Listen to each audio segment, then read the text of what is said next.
all of a sudden, this figure stands up. It was like it was floating. We immediately realized we are not going to be able to go back to the campsite. My parents took me and my twin brother to see a movie. I think it was a Robert Redford movie about a pilot or something. The Great Waldo Pepper, maybe that was it. And there were these shorts before the movie came on, and one of them was on Bigfoot. First time I'd ever heard of Bigfoot. And of course, being that the time frame it was, everything was focused on the Pacific Northwest. I remember that. And I remember seeing footage, the Patterson-Gimlin footage, and I remember hearing recorded howls too. And it just gripped me immediately. Like, there was just this visceral reaction that I had to it. Like, I was, even as a young kid, I was into horror movies and all that stuff, but there was just something in this that made me feel like inside there's something to this. It's not just lore, you know, even at that age. And I remember thinking, well, Georgia's got mountains too, because I live in Savannah, Georgia, kind of on the flat side on the coast, but Georgia's got mountains. Maybe they're here too. You know, little did I know. Yeah, that's just the beginning. So that's what originally gripped me.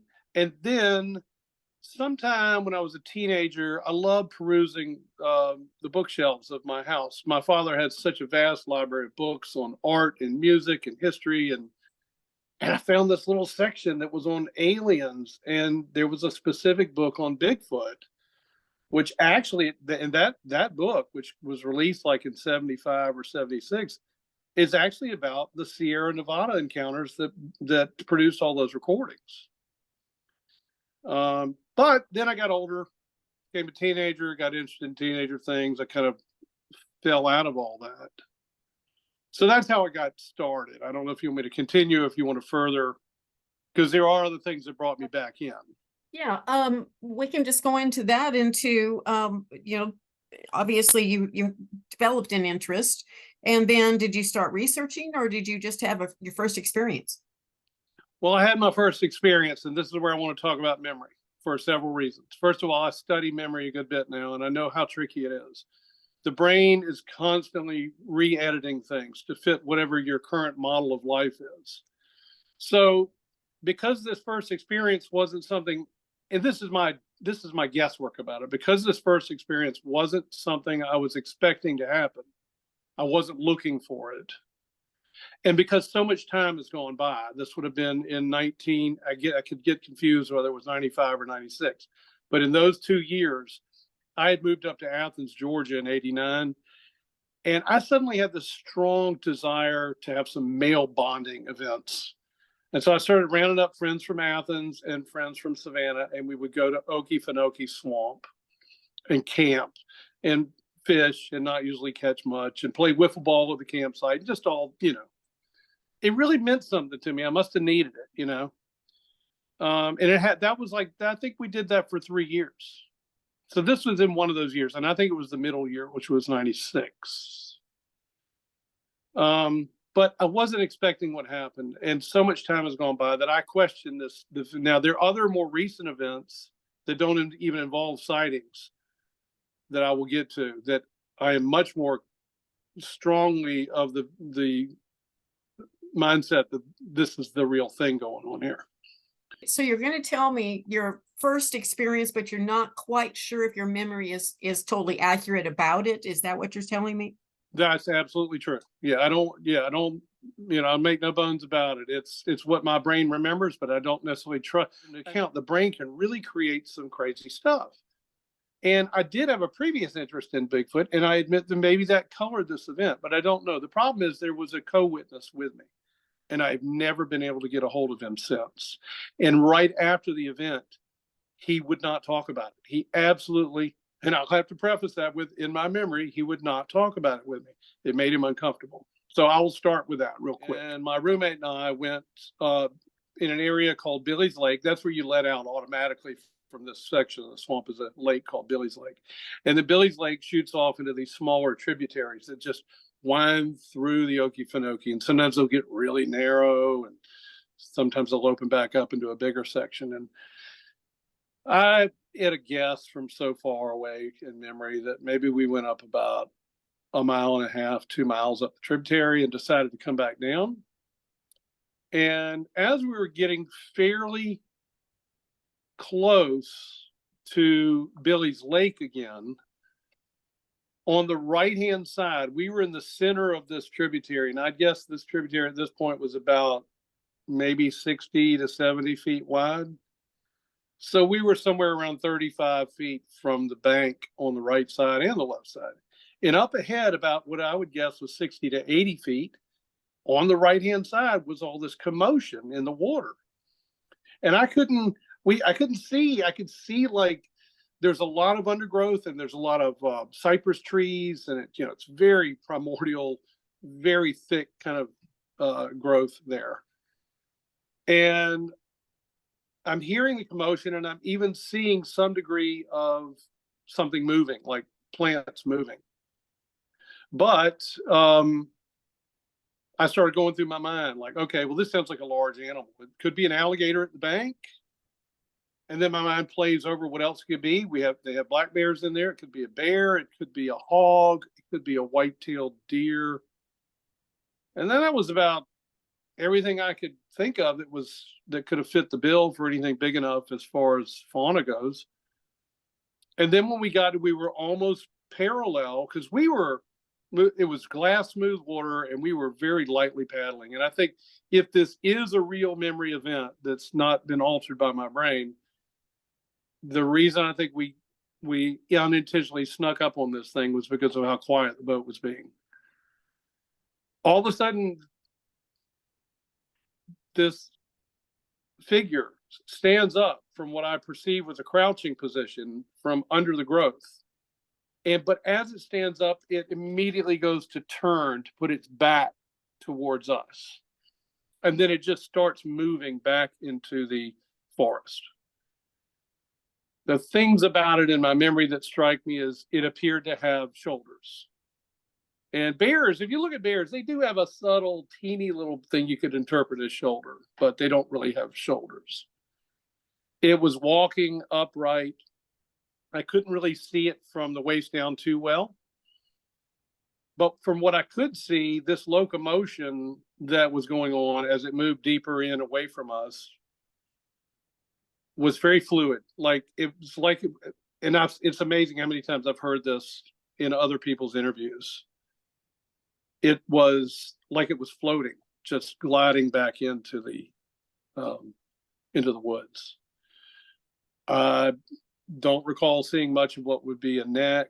I don't think this thing was like a 10-foot monster. It's been so long, but I would have guessed this thing was about my height, maybe 6 feet, maybe 6.5. But it moved in so quickly and disappeared. It made so much commotion at first, and then it just went into the woods and everything got quiet. So Bob and I are having this complete WTF moment, and there was no thought about, let's go back to the bank and look for footprints. I mean, none of that. I mean, like I said, this was totally off my radar for years. Although when I saw it in my memory, that's what immediately came to my mind. So as we're paddling back, we're talking about it, but we immediately realized we are not going to be able to go back to the campsite with the other 10 guys, 8 or 10 guys, and talk about this, because we will be the laughing stock of the rest of the camping trip. And so we made an agreement, like, we're going to have to just stuff this down for now. But the thing is, a couple of days later, when it was time to go back home, and Bob and I had gone down there together because he was my roommate, so we drove together, I kept trying to bring it up. I wanted to talk about it. That's all I wanted to do, was talk about it. He did not want to talk about it. He would just, yeah, that was weird. He would just give me these pat, kind of curt answers. And we never did talk about it. And so the weird thing for me was I had to stuff it down immediately. There's nothing I could do with it. I didn't have any peers up there that were interested in this subject, and I had been previously interested. So I had to stuff it down. And so that was like 1996. So fast forward to 2008. And I'm on the computer and the phone rings and it's my twin brother. And he's like, "You got to turn on the TV right now. They've caught a Bigfoot in Georgia." And I'm like, "What?" So I get on the computer and it was the whole, the Rick Dyer hoax. Immediately, as soon as I saw the thing, I was like, "Oh, this is absurd." But you know what? That's what got me back into the subject was the Rick Dyer hoax. I just started doing a lot of internet research. I started doing like people do. I didn't immediately start going out into the woods. I started just reading up on stories, catching up on a lot of the big players at the time and what their contributions had been. Also trying to find lesser, smaller personalities that aren't big rock stars in the world of Bigfoot and finding out what they had to say. And that went on for another 5 years. And then I planned a trip up to the Georgia mountains with a friend of mine and her husband and my wife. And that proved to me to be fruitful, even if to just a minor degree. There were some things that I discovered that were very intriguing. And it was enough to tease me out to then go back up to the mountains. I found a foot track on a sandbank. I found a hare. I later lost the hare. And I knew it wasn't a deer hair. It was, to me, this was either a human hair or it was something else, but it wasn't a fox or a, bear or deer. I knew that just by studying it with my eyes, but I did want to get it analyzed. And I wrapped it up in a paper football, if you remember how we used to make those in school. And I thought I tucked it in a book, and I've never been able to find it. But I filmed the foot track and how deep the impression was. And at that time, I probably weighed 205 pounds. And going right next to that foot track, I could not get my shoe to push in more than a couple of millimeters. Granted, it's still ambiguous because I don't know if it was a shoe or a foot. There were no track marks like tread on the bottom. And it seemed like a barefoot print, but where the toes would be, there were sticks and things that had obscured that. So it's still, I also got some real weird gut feelings when I went by myself up certain mountainsides in the mountain laurels that I had this distinct feeling about being watched. But once again, nothing too concrete, but enough to intrigue me to go further. So 2014, about a year and some change later after that trip, my wife and I took our dog up to, it's outside of LJ, Georgia. It's an area called the Kohuta Wilderness, and there's a state park called Fort Mountain. And I had found a lot of stuff there. I heard my first wood knock on that trip. I was up on the porch late at night having a glass of wine, just sitting there. My wife had gone to bed, and the back of the cab went down into a ravine that then went back up the mountain to another hill where there were cabins on the other side.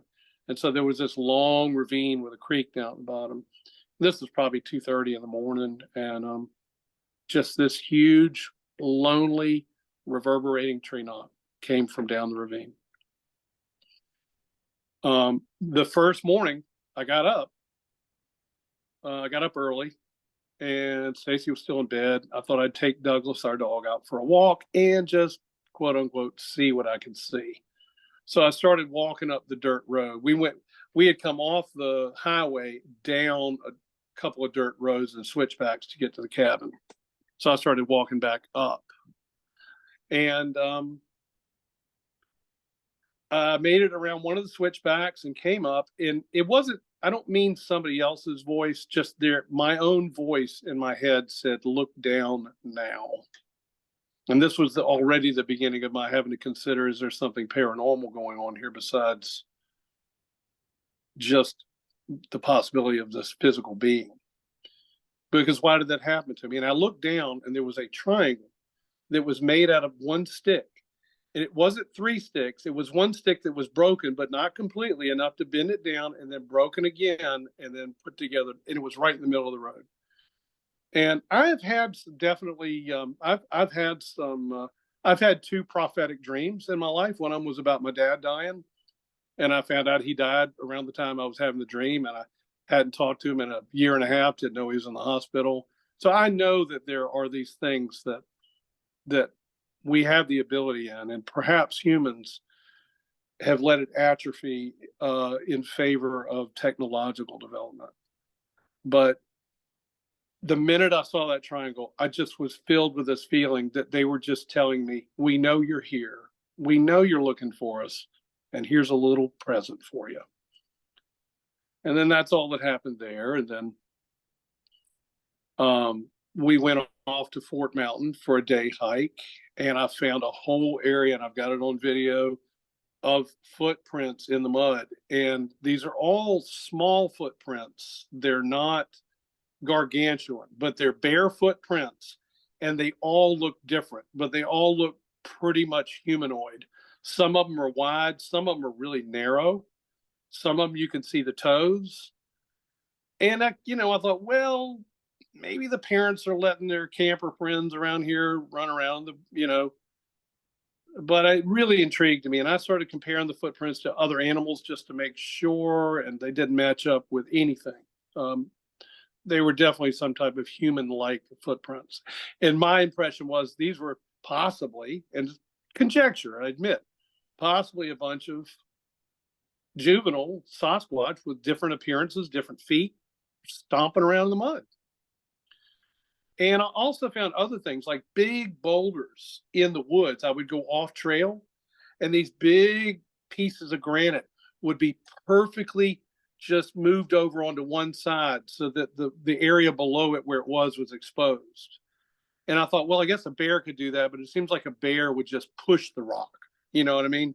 This was very carefully. Some of these rocks were almost perfect rectangular shapes, and they were just very carefully flipped over onto the next side. Little things like that were intriguing.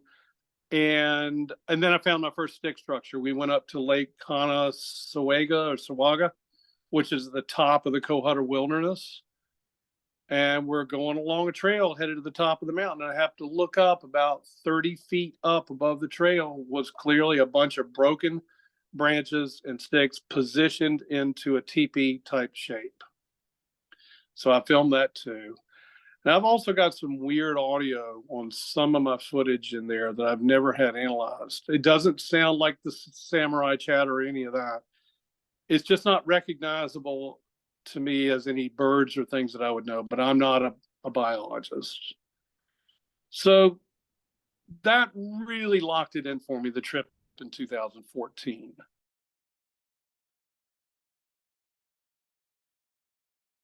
Tons. So in 2015, so in late 2014, after that trip, I was at a wedding up in North Carolina, and with a close friend. And we were at the party afterwards at a restaurant. Everybody was just talking and mingling. And I was talking to some guy about, at the time I was still painting. I was a painter, a house painter. And I was talking about glazing windows. And this woman said, "Oh, you're a painter?" And I said, "Yeah." She goes, "Do you want to move to St. Augustine and refurbish Flagler College for really good money?" And I said, "Well, I got to talk to my wife, but that does sound intriguing." So that was in November. By January 5th of 2015, I was living in St. Augustine and working on Flagler College. And so immediately I thought, well, I got to go. I work 6 days a week, but I'm like, I got to go find some research areas. And so I found about three: the Matanza State Park, and the 12-Mile Swamp. And then the other one, the main one, that's weird. The main one I'm going to go to, I always forget the name of the park, but it's got a couple of names. And one of them is the John Hall Wildlife Management Area, but it's got another official name in it. And that's right on the St. Johns River. So it's east of St. Augustine, maybe 30 minutes on the St. Johns. And I would go in there frequently. And I'm not going to try to go into too much detail here because this is a slightly dark chapter in my life, but I have to tell it a little bit to get to the point that I want to get to. So I would work for about 4 weeks on, and then go home, come up home to be with my wife, for about a week, like that. And she was pregnant. And so I was definitely trying to get up here and see her as much as I could. And I just come back down to St. Augustine on a Saturday in March of 15. And I got a phone call from my sister in tears, and my twin brother was in the hospital. There had been a terrible accident. And so it was too late at night. I waited till Sunday and I drove back up, and I was there for him for the duration of this whole situation, which was worked its way into April, and then he died. And it was the hardest thing I've ever had to do, was to be there in that room for my brother. And so I did the funeral, and I drove back down to St. Augustine. And turned out I went back on a Saturday, and like I said, Sundays were our only day off. And usually I would spend Sundays out in the woods, and you know, catching footprints and things like that, and wood knocks. And I thought, do I want to go do that, or do I need to just stay home today? And then I thought, I don't need to stay home with my thoughts. I really don't need to sit here while I'm grieving and just sit here in this apartment, you know. So I drove out to the one on the place I would go on, the St. John's. And I parked my car. This is a place where it's like, yeah, people could walk there. They'd have to be hikers to want to even walk in. So generally, if you saw no cars in the parking area, there's nobody in there.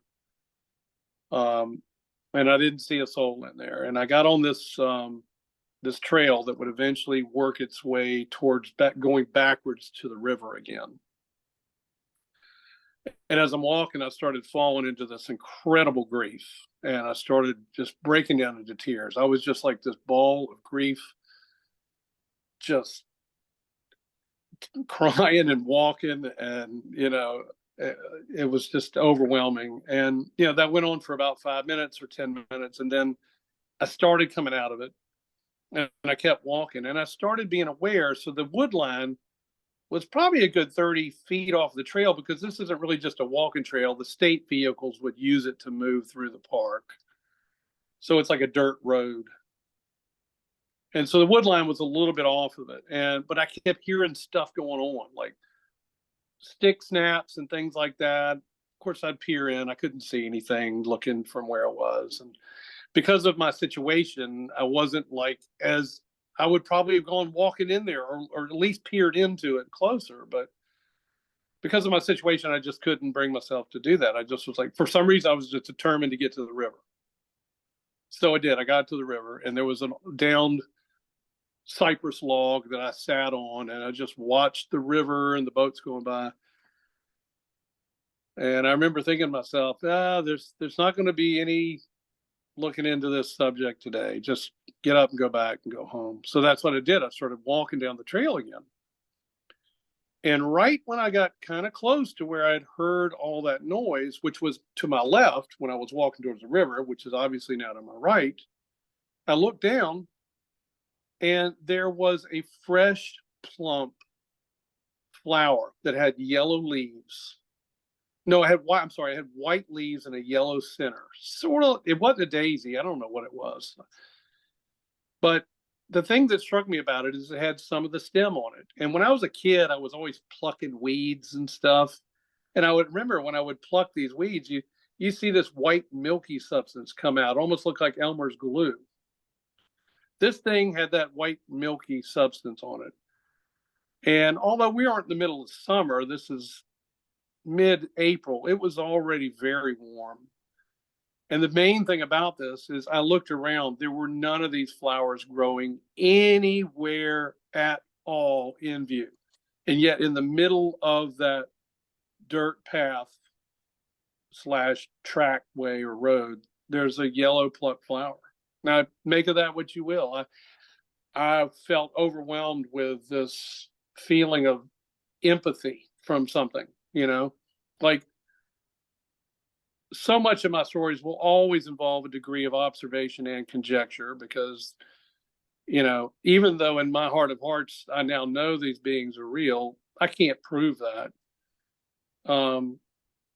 I have audio, I have a lot of stuff, but I just felt like something must have been just watching me crying. you know, and did that.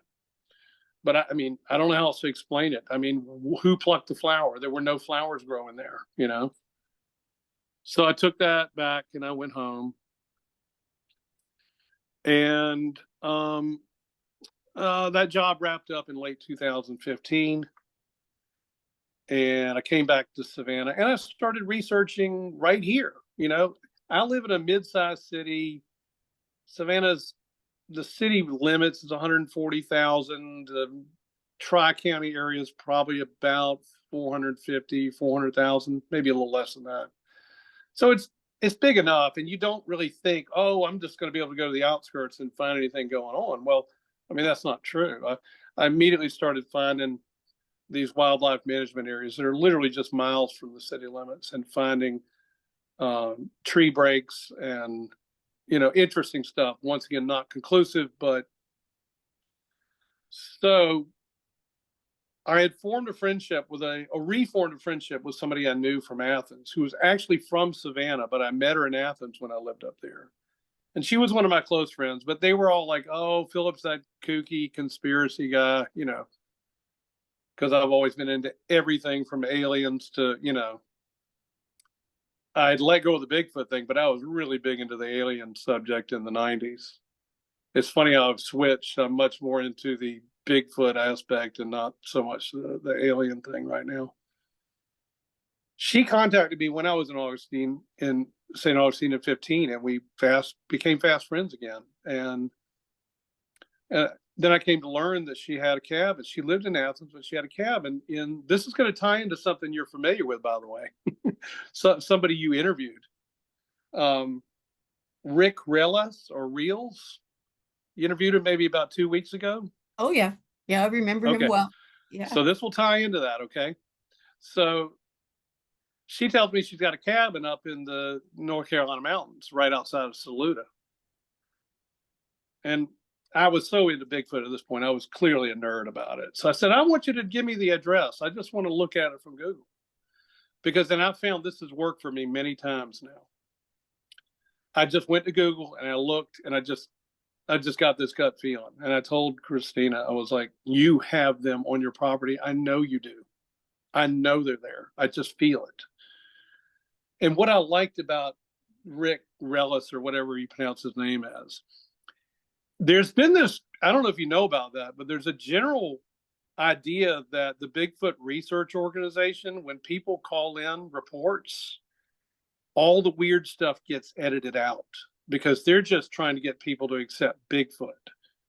They don't want to make it more complicated with all the woo, right? And I was so impressed with him because he stays so open-minded. He doesn't say he knows it's real, but he says, I can't rule it out. It has to be considered because he's experienced it. And that really impressed me. And of course, Christina thought I was crazy. And so we went up there in 2016, my wife and I and my young son. The very first morning, just like when I was in the cabin up in Fort Mountain area, I get up early before everybody else, and I get out of the cabin, and I decide I'm going to go outside and walk into the woods. I mean, the cabin's in the woods, but I'm going to walk away from the cabin and walk deeper in the woods and just see what I can see. And so I go in about maybe 100 yards, 150 yards into the woods. What I'm perceiving would be east of the cabin, not that that matters to anybody. And I look for a good solid branch. I am one of those jerks who will do a tree knock, not knowing what I'm communicating. But I've gotten into this thing where I do one tree knock. I don't do three. A lot of people I notice orient towards threes about things, but I will just hit the tree one time. And I hit the tree, and I listened for about 30, 45 seconds, and I didn't hear anything. And I thought, all right, I started walking back. I was going to go home, go to the cabin, maybe try to start working on breakfast for everybody. And as soon as I started walking back, there were 3 super loud tree knocks from behind me where I was, but further back. And on the 3rd tree knock, you hear that cracking and popping, and a whole tree came down somewhere back there. and I could feel it shake the ground when it happened. So, some other interesting things, some other knocks and things happened while I was there. No sightings. I mean, I haven't had another sighting since my possible sighting, but I've had so much more go on. We got hit in 16 and 17 by a lot of tropical storms and hurricanes down here. And also in 16, we decided to go after Hurricane Matthew because our power was out. It was hot.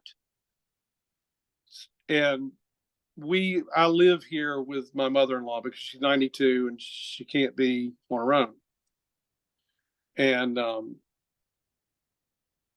and some of the other family relatives come in too. And there were a lot of tempers flaring just because of the heat in the house and the no lights and all this stuff. And we didn't have a generator. And I was like, we're out of here. Terry can take care of you while that's one of the daughters. One of her, Stacy and Ellie and I went up back to the same cabins that we went to in 2014. It's called Wilderness View Cabins. You can look it up, and it's on Highway 52 outside of LJ. Well, I had rented the very same cabin. But when we got up there, the storm that had just hit us passed through there before we got there, and it washed out that road that went downhill into the cabin. And so the manager called me and said, would you be willing to take another cabin? And I said, well, I guess I don't have another choice. And so she said, I'm going to give you Black Bear Cabin. So we get there, and Black Bear Cabin is perfect. It's on a cul-de-sac at the end of a road where there are no other cabins. And the backyard is just nothing but wilderness. And when I looked at it on the map, that's Kohuta Wilderness going all the way from Georgia up into Tennessee. I'm sure there's some dirt roads cutting through it somewhere, but it is miles of wilderness.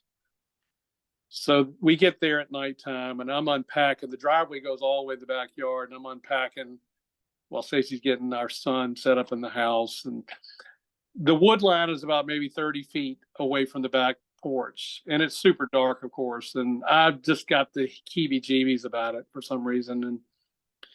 But I keep loading stuff in, and so we get in. And the next morning, first thing I do, just like all these stories, I get up, I go into the backyard, I walk into the wood line, and about 20 feet in a tree, is a massive branch that does not belong to that tree, and there are no other trees big enough overhanging that tree to have dropped the branch in there. So in my mind, it's like this branch had to be brought and placed in the tree. So I went in a little further, and I grabbed 3 sticks about a foot long each, and I made it, I was just using my creativity. I made a triangle with the sticks. I found a snail shell. I put that dead center in the triangle with the whole side of the snail shell down, the side it would actually crawl from. And then I took 2 more sticks and made an equal sign that kind of straddled, one on top of the snail shell and one on the bottom and going over the triangle, if you can get that image in your mind. And then I went up and we did breakfast, and we were just kind of hanging out and relaxing and made lunch. And not a whole lot happened for the rest of that day. And the next day I went out in the morning and I went to check my little glyph structure. It's my first time really experimenting with glyphs. And it was unchanged completely. So we went out. I know we went back to Fort Mountain again to hike, and I had Elliot strapped in my back. I was like, gosh, I got to get in shape, climbing up all these rocks and trying not to trip with my son on my back. But the third day is when things started to get really interesting. So in the early afternoon, I took Douglas out, our dog. He was still with us, remember, in 2014. To go do his business. And we walked around the cul-de-sac, and then once again, just like in the other cabin, there's a big ravine that went downhill into the woods. And I took a big stick, and I made once again a singular loud tree knock. Sounded like a nice baseball pop fly, well, not that high pitch, but that resonant. It echoed down into the ravine. Very short time later, seconds, only seconds. And this is from down in the ravine, is what it sounds like.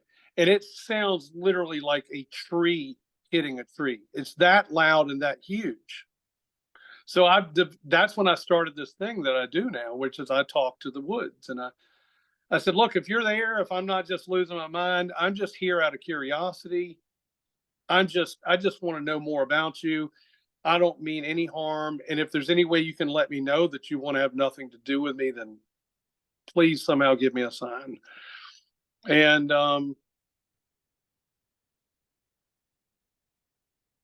I sat there for a minute listening and nothing was happening. And Douglas is intently looking down in the ravine, definitely intently looking down. And says, okay, well, if this was a real thing, I'm walking back to the cabin now, but please give me a sign that this was real. And I started walking back around the cul-de-sac, and there was a single, very loud knock.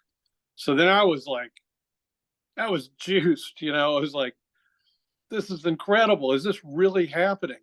And the big difference I want to make between my sketchy memory from the Okefenokee swamp all those years earlier is I had intent now. I was intentionally trying to coerce interaction. And so to me, it's much more indelibly imprinted on my memory that these things aren't as fuzzy. They're not as far back and they're not as fuzzy. You know what I mean? And so later that day, I go back into the woods and the glyph that I made, the triangle is totally unchanged. It's perfect. The equal sign, which kind of straddled the middle of the triangle, is now perfectly lowered to the bottom of the triangle, and the snail shell has been turned up with the hole facing up. Could a raccoon do that by trampling over it? A possum? You tell me. I don't know. I'm snapping pictures of everything. Not that it matters, because like anybody could say, well, you did that yourself, right? But you want to document what you're doing. So here's what's really telling. My dog, Douglas, he's about a 60-pound dog. He looked like a mix between a Springer Spaniel and a shepherd dog. He's more bird dog than not. Super friendly, super lovey-dovey, super energetic. And every time, like even here at my house, where there's forest across the street, he would run into the forest and disappear and go chase the deer. He didn't want to hurt the deer. I think he just wanted to frolic with them. They were terrified. And he'd always come back soaking wet from getting in the creek. He loved the woods. So that night, I took him out to go do his business. I hadn't been doing that. I was getting him out a little like at dusk. But we had watched a movie, and I was trying to get him out. And when I got him on the porch and I had the leash on him, he was pulling backwards. And you know how dogs are expressive in their facial expressions like people are. He was looking at me like, Dad, please don't make me do this. And I kept going, come on, Douglas, we just got to go a little ways and you do your business. He would not go. He absolutely wouldn't. And for the duration of the vacation, I could not get him off that porch at night. He was terrified to go off the porch. I've never seen him do that before, and I had never seen him do that since. I've heard that before, that animals really tend to be really aware, especially dogs.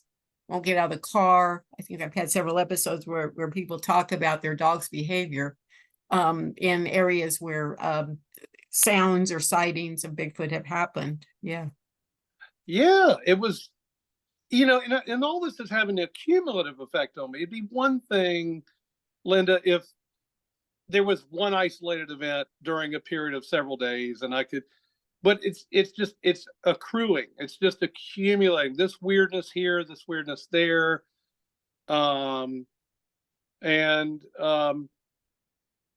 It just really struck me. So the other thing that started happening, three other pertinent things from that trip. That night, something was smacking the walls of the cabin after I got Douglas back in, and we were still watching this kids movie for Elliot called Ice Age. Something was hitting. I mean, my wife, who doesn't spook at all, like when we watch The Exorcist together, because I'd seen it as a kid. We watched it again as adults. I was terrified still. She was like, "What is so scary about this?" She does not spook. She was like, "What is that?" Now you got to get an image of this cabin. It's a huge cabin. It's a big cabin, but they have cleared all the trees from around the cabin with at least a 20-foot buffer. There are no overhanging branches. First of all, it wasn't like a branch hit the roof. It was clearly something hitting the walls of the cabin. And that went on every 10 minutes for the next hour and a half. And I'll admit that scared me. It shook me up. And I know now I hear a lot of other people talk about it, and it's probably rambunctious juveniles who don't know better yet. Like the adults would never stoop to do something like that. That's what I'm thinking, But it was unnerving. It was. I was pretty scared. I actually made myself go out the door, and of course I didn't see anything, and I went out on the back porch. And so the porch was up on the second level. And so it looked down into the yard, into the forest line too. And there's something that happened there that I'll bring up. But so we're watching Ice Age, or one of them. I don't know how many of those there were. But all I remember is at some point there's this little baby caveman, like he's a baby. And I said, "Look, Elliot, a baby." Because he's just learning. He's just speaking a few words at this point. He's young. It's a little baby with like really big furry hair. This may be pertinent, it maybe not. I'm just bringing up things to me that, like I said, cumulatively make something kind of interesting. And so we all went on a walk the next day. We went around the cul-de-sac, past the ravine where I got the tree knocks, and then down a road that went down to other developments. And we found an area that apparently was going to be turned into a property for a house. It had these huge wrought iron gates that were open, but when we went into the property, you could clearly see this had been slightly cut out, but that was probably 2 years ago. The overgrowth was incredible. Like it's some project that either got stalled. So we're walking around in there, and I'm filming and just filming into the trees and looking, and we turn around eventually and we start walking back, and Elliot's on my back still, like this little baby backpack thing. And he points uphill at the trees and he says, "Baby." I was like, "What?" Now you got to remember last night I had pointed to the caveman baby and I said, "Baby." Now I'm looking up the trees. I don't see anything. And I just kept saying, "Elliot, are you telling me you saw a baby?" But after that, he just kept grinning. He never would reiterate baby. So that may have been nothing, but he pointed up at the trees and he said, "Baby." And then another 40 feet down, we walk up and I see this kind of gray, I don't know how to describe the color, Linda, grayish tan, clay-like substance that has been pulled out of the earth. And as I'm looking at it, I suddenly realized there are bees flying everywhere. And I realized, even though this didn't look like what I knew to be honey, this was some kind of nectar from a nesting hive species in the ground. And at first I thought we must have disturbed a bear, because there were clearly fingerprints that had dragged this. You could see the fingerprints with the little pressure ridges in between the fingers pulling it out. But I, of course, took a picture of it. And later I decided to look at it again. And I decided to Google, can bears retract their claws? And they cannot. They're not like cats. There were no claw marks. There are what look like cigar-sized not fingerprints, but fingers moving through this substance. This would have been roughly the same area where I think those huge tree knocks came from. So was that speculation? Was a family group living right in that area? And then when we came down, we spooked one of them, and it strode off. I don't know. So the capper on that trip is that I was grilling out every night on that back porch on the grill. And the final morning I got up and I went on the back porch, and I had left my phone out. I realized that at night, but I just was like, I'm in bed, The phone was gone. I looked everywhere. I looked below the deck. I looked down on the grass. We searched the house. We searched everything. And the grill brush was gone. Now, this grill brush was so nasty and should have been replaced probably a year ago. I would have never even brought it in the house. The grill brush was gone. And the weirdest thing is those pictures that I had already documented with that no, that was a droid. I brought my iPhone up just to record musical ideas if I had any. I only used my iPhone at the time for music and for one or two other things. I didn't use it as I didn't have it hooked up to a cell phone service, but I had brought it up there with me because I brought my guitar. The weird thing is that droid was gone. And when I got back home and got on the computer, all the pictures I took with that droid were in my computer. Now, am I just missing something? I admit I'm not the most technical guy in the world, but I didn't try to load those pictures remotely from up there. Matter of fact, you didn't have cell service there. If you wanted to get cell service, you had to go back up to Highway 52 to pull up text or anything else. But those pictures are in my computer. So more weirdness. I've been watching your videos. I just discovered you a couple months ago, and I'm like, wow, this person is great. You do great interviews. You ask great questions. You're getting really good interview subjects. Like, you've got a consistency about these subjects, these people that you're getting. They're believable. They're credible. It's been a real joy to discover your channel. Well, I'm glad you like it. I've been very fortunate that way. I'm kind of like you said, things just kind of fall in place, and I just kind of interview people, and I have found very, very few people that were not extremely credible in their stories, I felt. Right, right. Well, that's the thing. I want to say this. So, all right, is it just a bunch of people making up stories or misidentifying things? Well, I mean, I guess that's possible, but I'm really into the subject of crocodilians. All crocodiles and alligators, I've been fascinated since I was a kid. I've had repetitive dreams about them. I feel like it's somehow my totem animal. Something I said when I was a kid, when I saw my first alligator, which was back at Okefenokee again. My parents took me to Okefenokee Swamp Park, and I saw these alligators, and they weren't moving. And on the one hand, they look more real than real. But if it makes any sense to you, they look fake because of that. And I thought these were some kind of props. I'm like, that's not real. You know how many times I've heard kids say, that's not real since then? So you have this commonality. People see this thing and they have this common response. You know how many times I've heard somebody say that the Sasquatch that they saw looked like it was floating or gliding? Like, yeah, I guess they could be copying each other, but how about it's just most people are just reporting on what they experienced? And that's important to me. Like, I have now moved past wondering whether they're real as a physical being to now I'm 80-20 that there's a paranormal component to them, that there's some ability to possibly read minds and or manipulate energy around them. And that's without even having another sighting. So I want to segue real quick to that guy, Rick. How do you pronounce his last name? Rellis?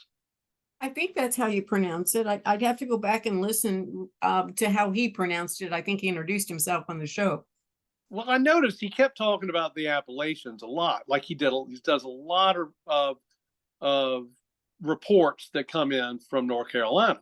And remember, my friend's cabin's in North Carolina. So prior to discovering your channel, a few months ago, I listened to a YouTube about this guy talking about his experiences in the mountains of North Carolina. And once again, I thought this guy, it might have been my Bigfoot sighting, that channel or something. I don't know. I can't remember if there was an interviewer, if it was like that show, My Bigfoot Sighting, where it's just the person talking. But he struck me as very credible. And then when I'm listening to Rick Rellis talk about this one guy that he had responded to his report, it's the same guy. And guess what? My name is Philip Polk Palmer. This guy is literally 3 miles as the crow flies from my friend Christina's cabin where he's having his experiences. And his name is Philip. from Polk County. Like, there's always this weird stuff like that, you know? And so I make frequent trips as I can. I say frequent. I get up there maybe once, maybe twice a year to Christina's cabin. We didn't get up there in 22, but we did get up there a couple times in 21. And in 21, we went up there, and I went up and immediately just started going to the woods and filming and talking to the woods again. And eventually there was an area I got a gut feeling about. So you leave the cabin, you go uphill up this little dirt road where there's possible future developments. But right now her cabin is in this area. So this is in the wild, gaming lands out of Saluda on the Green River, which that guy talked about the Green River. You remember he told you about the kayak companies who tell you they're absolutely real. So I would go uphill a few hundred yards above Christina's cabin to this area that was cleared for a house, but never been, once again, is another space that's never been developed. And I had my gut feeling about this place. And I had purchased an audio field recorder with 2 stereo condenser microphones right before the trip. And so Christina sewed me a little bag to put it in. And so went up there at night with my wife. And there were a few things I wanted to do. I was going to bring, I'm not generally a gifter, but I wanted to bring a few things like some bananas, some other fruit, I think an apple. And I did bring, because it was right around Halloween, I brought some kind of Halloween Reese's buttercups. And there was a down tree. And it's a good enough, wide enough down tree that I could place these things on the tree without worrying about them falling off unless there was high wind or something. And then on this other tree, I tied the bag with the recorder in it on a branch that would support it, because this recorder is really light, but would definitely not support the weight of a raccoon or a possum. If they were to, for some reason, crawl into there, it would absolutely break. And, you know, I didn't put it way up, but I put it maybe about 6.5 feet up, something like that. And so here's the thing. So I've turned the recorder on. It's in the bag. I'm talking to the woods. I'm saying, hey, I'm letting you know this is an audio recording device. It's not a camera. I mean, I know I sound like a nut job, but like at the point you don't care anymore, right? You're like, and I said, if you know, it's just going to record audio if that's not a problem. And then I said, I would love it if you would leave me some sounds. As soon as I said that, I heard it in real time, not 30 feet from me. And we're in the dark, okay? And I'm trying not to flash the light. I'm keeping it down near the ground where it's just illuminating our area, because I don't want to be rude, right? If that's their living room, you don't want to be beaming lights in there. So we couldn't see past a few feet. But as soon as I said it would be nice if y'all left some sounds for me, it was almost like the response was so quick. Like, think about this. If that was something snapping 2 branches, they would have to be expecting I'm about to ask that question and answer it, because they would have to have the sticks with them already. And these are clearly 2 sticks you would have, and I could send you any of these things if you want via email. You would clearly have to, they had to be snaps. They didn't sound like falling sticks. And they're so rapid fire and so at the tail end of the question. So that's on the field recorder and my phone. And then so I started walking away. And here's where it gets really weird, Linda, really weird. So obviously none of this stuff I'm hearing that night because we're walking away. So the next day I retrieve the recorder. And you know what I'm going to do. They're all wanting to go hiking and stuff. I'm wanting to sit in the cabin with headphones on, put new batteries in the recorder, and just listen. So I listened to different parts of the recorder. And that initial part where I just walked away with Stacy after we'd said it'd be nice if you leave some sounds, we got what I guess was about 50 feet downhill. And I turned around. Remember, I turned around again and said, remember, it'd be nice. And I'm paraphrasing myself. It'd be nice if you left us some sounds. Well, right prior to that, and I'm story building here, okay, because I don't know what happened. The only way I can describe it, though, to you to make you understand what it sounded like. This recorder is in a sewn, like soft kind of fabric bag. It sounds like a finger with a nail is scratching the bag. And you can even see it on the VU meter spiking. It's going shh, shh, shh. And right when I turned around and said, it'd be nice if you left some sounds, it stopped. Almost like if a kid got caught, and I'm story building, I know that. But just to describe the scenario that hit my head, it stopped. So immediately when I turned around and said that, it sounded like it was in response to me doing that, like if a kid got caught sneaking in the cookie jar, right? So throughout the recording, periodically, all of a sudden the thing will start that scratching sound again and get louder and louder. And the other thing, because of the stereo condenser mics, you get a bit of a sense of space as opposed to a mono mic. So my point, and you may know what I'm talking about, but for the listeners, I've got the headphones on, left, right. I could tell that things were coming at the recorder laterally, not from up top, because I could hear them say in my left can getting closer because they're hitting leaves and stuff along the way. And then as it gets closer, you hear it fade into the right can. And then as it goes the other direction, you hear it fading away from the left completely and then the right. So I knew that things were moving in a lateral direction at the recorder. Plus, occasionally something hit the recorder and it totally spiked the VU meter, like it overloaded it. So were things being thrown at the recorder? I've got some incredible wood knocks over the hours on that. And I even have my only vocalization that I've ever gotten. I've never heard vocals ever. I've never gotten vocals. I'm so jealous of these people that get these amazing vocals. But you got to know this area where these cabins are. There are a few homeowners that live there year round, very few. The rest of the cabins, they're not rentals. There are people that have second homes, and they're generally not there. So even though during the day, it's a little noisy because there's a zip line company, at night, people go to bed early. It's quiet. It's dead. There's no partiers. There's no people drinking beer. And I got this, Now it sounds like it's way off in the distance, but it's just this human-like yell, just one yell. And I have gone up there twice with the recorder and gotten similar stuff. And, that's where I had my first and only rock thrown at me.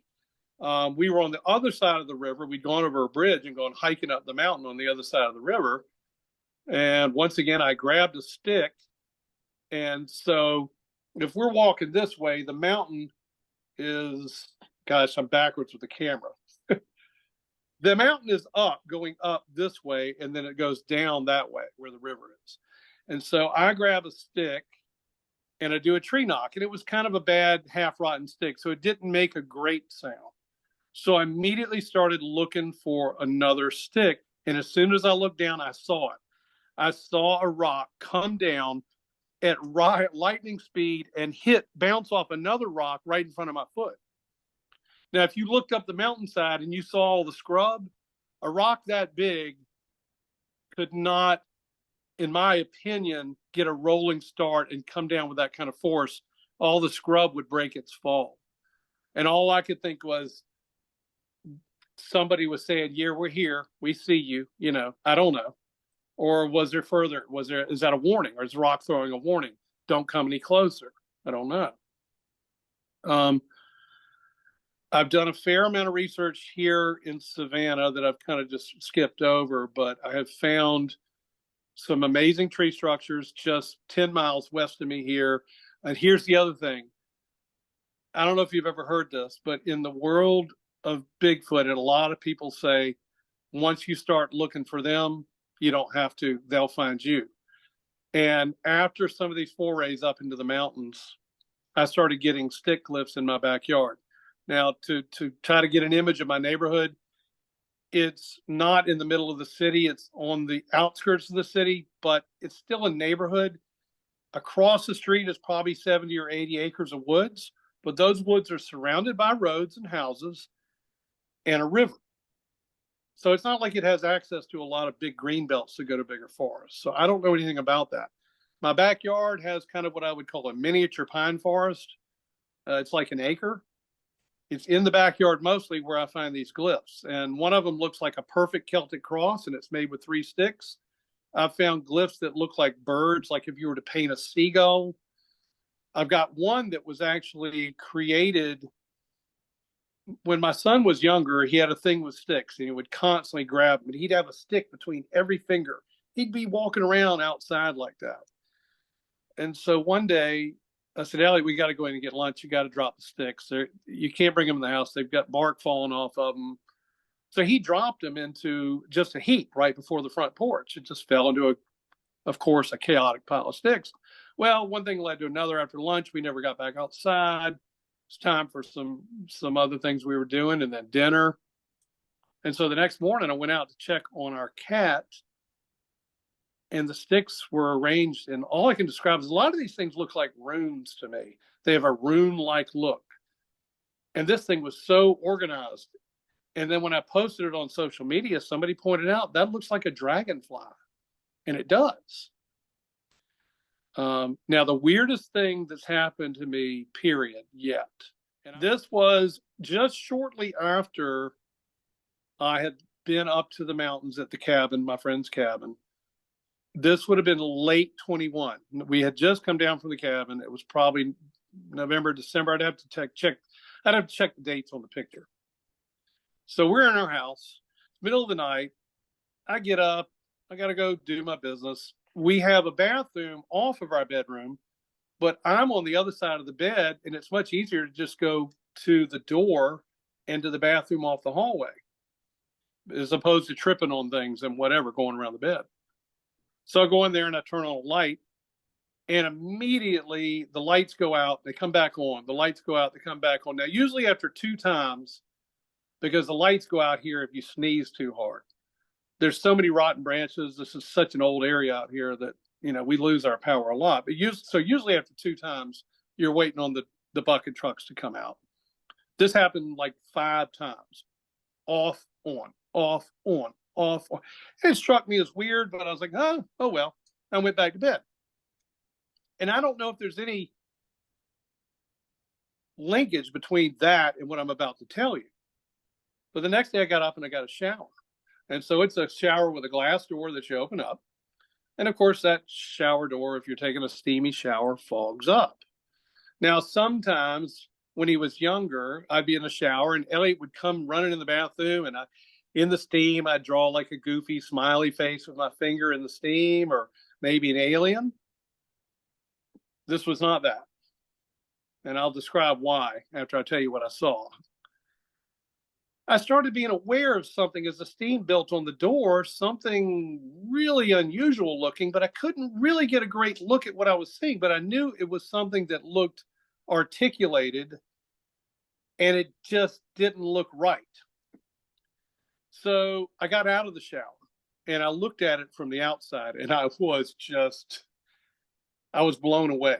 So there is what I perceive as to be a face that has been drawn into obviously the inside of the door. And when the steam built up on it, it revealed that face. And the reason, I'll tell you how I know that now.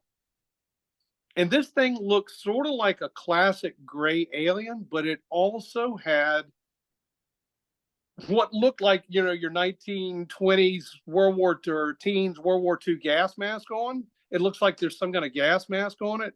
It's actually quite disturbing looking. And here's the thing. My wife is an artist. She comes from the Beaver Cleaver School of Innocence, okay? She does not do dark at all. She doesn't do dark. But I asked her anyway, did you happen to etch that thing into the door? She's like, no. Elliot loves to draw. He's 7 now. He would have been 6 then, just turned 6. He doesn't have that ability, that talent. He doesn't have the ability yet to articulate, as I said, what was there. It's too smooth. And so here's the other thing. I didn't clean the door off, and I intentionally didn't. And that image, now when I would do my little cartoons for Elliot, the next day when I steamed up the shower, they were gone. They didn't come back. This image for at least a month and a half came back every time I took a shower. And I realized there were these little beads within where the design was. And I had a feeling this was oil. And so what I did, I've had fairly oily skin. But by the time, like when Elliot would come into the bathroom and I'd draw these pictures, I'd already washed them, used soap. So this time I went into the shower and I didn't clean my hands and I just drug them across the shower door. And that image stayed for about a week and a half every time I showered. So I'm not saying that confirms my suspicions are right, that whatever did it was very oily, but that's what I think. So the thing is, okay, what would have possibly gotten into our shower stall in the middle of the night and done that, and how? It's mind blowing. Like, I've actually kind of like, it's weird. I get used to it now. And then I go back through my pictures and I look at it and I go, oh my God, that really happened, you know? But a few years ago, I met a guy, and I won't reveal his name because he hasn't given me permission to, but he lived at the time up in Washington State. And I was seeing his videos where he's finding stick structures and glyphs and some, I believe, some foot tracks in these woods. But the more I watched his videos, the more I realized at one point he is in a park. He is in a park in the middle of a city. And the park may be at a guess 150 acres or so. And half of that is like playground and baseball diamond and other stuff, ponds. And then some of it's woods, maybe 80 acres. I don't even know. I'm just guessing. But nothing huge. And no green belt at all to attach it to bigger woods. Surrounded by neighborhoods. At that time, I was still really just into trying to make sure I knew that these things were physically real. And I didn't know what to make of what he was finding. But the guy seemed genuine to me. Well, real quickly, I'll try to make this as quick as I can. 2 miles away from me, in a neighborhood called Windsor Forest, there is a green space. Years ago, the city here took a bunch of previous sewage treatment ponds and turned them into lakes or ponds in like a green, like a park with a playground. They did it to a lot of them. And so I'd take Elliot there, you know, and every so often my son, and go on the playground and stuff and look at the ducks and all that stuff. Well, in early 2022, in the winter, we went there and the water was gone. The whole lake was drained. So, and also the bottom, where it would have been the bottom, had that kind of cracked earth look, like a desert, you know? And I walked out there with Elliot. There's an island in the middle of the whole thing. So there's this lake and it's got an island in the middle. I found some foot tracks, deep foot impressions that were very large, and one of them looked like a broken foot, or a club foot. And I didn't know what to make of that at the time. But when I went back to the parking area, there were these sapling trees right where, so you know, you park your car and there's the little piece of concrete that prevents you from going any further, the little block things. Right beyond that, just into the area where the wood line would start, there are these saplings that have been completely snapped. Now, when I say they're saplings, yes, and they're not probably any bigger than that, but Arnold Schwarzenegger in his prime could not snap these things. And they are snapped completely. And there's a saw palmetto that has every single branch on the saw palmetto has been snapped downward and like flowered out. And I couldn't snap those either. I'm not the strongest guy in the world, but I'm not a weakling. I'm 220 pounds. And I just was like, what in the world? Even if a human could do this, why would they just go breaking these branches? So, and I will tie this all together. While I'm taking pictures of these trees, I see a woman over there dealing with some of the geese. She's trying to get them water. And I'm curious about what she's doing, and she's curious about what I'm doing. Well, she tells me the whole story. The city did something with their equipment that literally drained the pond by accident into the marsh not far away. And they promised they would take care of the local fauna. And when they say that, they look, the ducks, the mallards and all, they could easily fly away and go find another body of water. But there's a particular type of goose. It's huge. It's got a lot of mottled stuff on its face. I forget the name of it. I think it starts with a C. they can't fly more than 100 or 200 feet. They're too heavy. So they can't leave, and there's no more water to drink. So she's telling me about all this. Now the city's dropped the ball, and I got online with her trying to help her find homes for these geese, which she did do. She really did. She was a great person. But she told me that she walked across the dry lake bed into that island in the middle, which is loaded with trees. And she said it looked like a boneyard. Like, now, if animals were starving for some reason, why would they all only die in the island in the middle of the lake? There's woods outside of the lake. Why would we not find bones there? And I thought about this guy that I knew from Washington that was finding all this stuff. So I don't know. I mean, it might be, it sounds insane because once again, this place is surrounded by neighborhoods, you know, but the boneyard in the middle of the lake and then these snap trees, which I can't help but create stories in my head. I'm a storyteller anyway. I started thinking maybe it was an angry response to what had happened to this park that these beings occasionally visit or appear in. Can they travel? I don't know. Can they reappear here and there? But I couldn't figure that out. And I still haven't, you know. Now, they just reopened the park back up. They closed it off completely, finally. And they just reopened it. And I went there today, and they've got a trail. They got trails that now go through the woods. So I walked through the trails. I found a couple of interesting tree bends, but I'm kind of on the fence about how many tree bends are. I think some of them are legitimate, and some of them are just sometimes trees do this, you know.